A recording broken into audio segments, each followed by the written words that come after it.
নমস্কার বন্ধুরা, বাসন্তী কিচেনে আপনাদের স্বাগত। আজকে আমি নিয়ে এসেছি আপনাদের জন্য একটি নতুন রেসিপি, সর্ষে ও দই দিয়ে কাতল মাছের ভাপা। চলো রেসিপিটা দেখে নিই। প্রথমে আমরা মিক্সিতে সর্ষে দিয়ে, সামান্য তিল দিয়ে, 4টে কাঁচা লঙ্কা দিয়ে, সামান্য জল দিয়ে এটার আমরা পেস্ট করে নেব।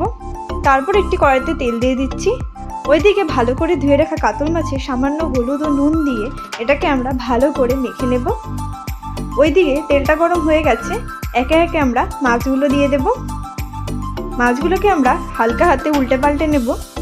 মাছগুলোকে আমরা হালকা লাল লাল করে ভেজে নেব। মাছগুলো হালকা লাল লাল করে ভাজা হয়ে গেছে, এখন নামিয়ে নিচ্ছি।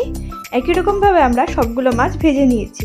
ভেজে রাখা মাছগুলোর মধ্যে বেটে রাখা মশলাগুলো দিয়ে 2 চামচ দই দিয়ে দিচ্ছি।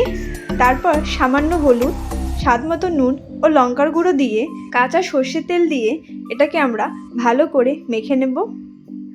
মাছটা ভালো করে মাখা হয়ে গেছে, তারপর এর মধ্যে আমরা কাঁচা লঙ্কা দিয়ে দিচ্ছি। তারপর একটি কড়াইতে জল দিয়ে, একটি স্ট্যান্ড দিয়ে ওই থালাটা দিয়ে কিছুক্ষণের জন্য ঢেকে দিচ্ছি। এটাকে আমরা ভালো করে স্টিম করে নেব। ফুটোটাকে একটি দারচিনি দিয়ে বন্ধ করে দিচ্ছি। কিছুক্ষণ পরে ঢাকনাটা সরিয়ে দিয়ে কুচনো ধনেপাতা দিয়ে দিচ্ছি। হয়ে গেছে, এখন এটাকে আমরা নামিয়ে নেব। সর্ষে ও দই দিয়ে কাতল মাছের ভাপা তৈরি। এইভাবে বানিয়ে দেখবেন, খুবই ভালো লাগবে খেতে। রেসিপিটা ভালো লাগলে লাইক, শেয়ার ও কমেন্ট অবশ্যই করে দেবেন। ধন্যবাদ।